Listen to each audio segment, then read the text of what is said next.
Bango, no? Grabe siya. Ang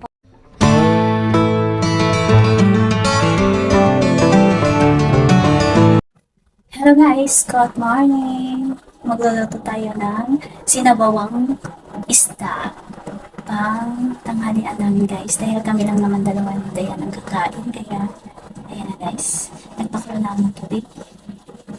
Ayan. Tsaka syempre, meron na tayong malunggay. Nakahanda na. At meron na tayong kamatis, sibuyas, tsaka ginger, tsaka siling haba. Then, meron din tayong lemongrass.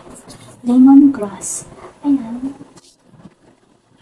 At ilalagay na natin para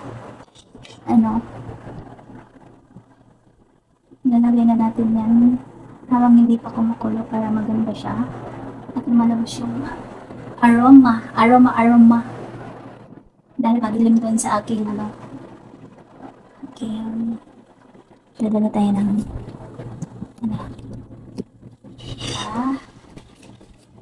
ilaw pa yan. Yan. Charot. Siyempre, tumutulog kasi ang aking oh. Yan. Lagay natin to. Yan na.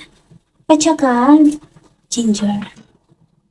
Lagay-lagay na natin to lahat guys para pagkulo siya. Pag kumulo.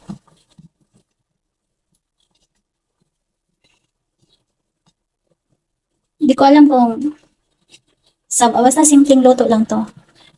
Or hindi ko alam kung anong tawag dyan sa inyo. Basta para sa akin sabaw. Basta sabaw. Hindi, kung sa inyo tinolala. Sige. Ayan. Siyempre, takpan natin guys para lalabas yung kukuha tayo ng ating pagtakip.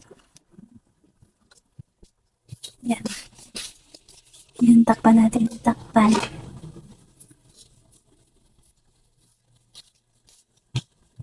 Ito po ang ating lulutuin. Yan.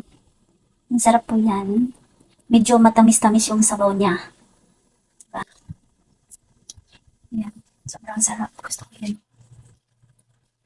Gusto ko yan. Ayan na guys, kumukulo-kulo na kanina pa yan. Kaya, yan. Medyo durog-durog.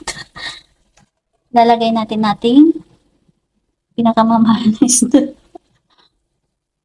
Hindi ko na yan pinutol kasi ganun din ba? Ganun din naman eh. Kakainin din naman yan eh. Ayan.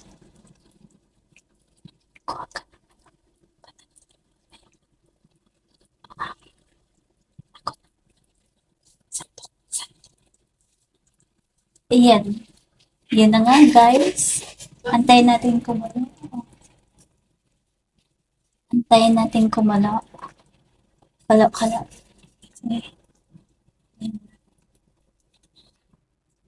Bango, no? Grabe siya. Ang bango. Siyempre, takpan muna natin. Antayin natin kumulo hanggat maluto. At isusunod natin ating malunggay. Ayan.